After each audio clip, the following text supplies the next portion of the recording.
Bir də bunun motorunu soruşanlar. Mənə çoxlu ustalar yazır əksəriyyəti ki, buna hansı motoru qoyursan. Bəziləri yazır ki, bu necə yığırsan.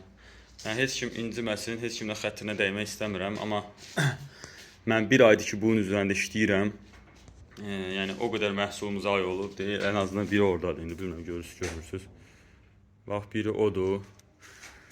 Yəni hələ motorların sayını demirəm. Nə qədər motoru sınaqdan keçirtmişəm. Yəni o ay olub gücü çatmayıb başqasını almışam. O olmayıb bu.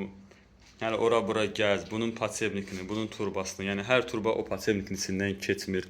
O da problemdir. Yəni bunun problemləri o qədər olub ki, mən əziyyət çəkmişəm. Mən gecə saat yatmamışam 2-yə kimi oturub sırf bunun motoruna aid YouTube eşələmişəm, nə bilim Google eşələmişəm.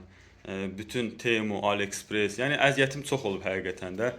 Kimsə mənə deməyib ki, Rəşid bunu götür, belə yığ, filan cürə. Əgər mənə deyən olsaydılar, mən də onunla sərbəst rahatçılıqla paylaşardım, amma gördüyüm əziyyətə görə bu necə ərsəyə gətirdiyim haqqında heç bir məlumat verə bilmərəm.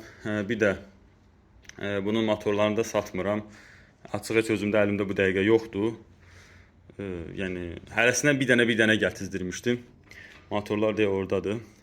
Yəni hərəsindən bir dənə gətizdirmişdim yoxlamaq üçün. Hansı yarıyar. Belə. Motor satmıram. Bunun haqqında da heç nə soruşmayın. Yəni heç kimi xətrinə dəymək istəmirəm. Onsuz da deməyəcəm. Hər kəs, yəni kimsə yığmaq istəyirsə özü yığsın. Allah da malına bərəkət versin. Belə.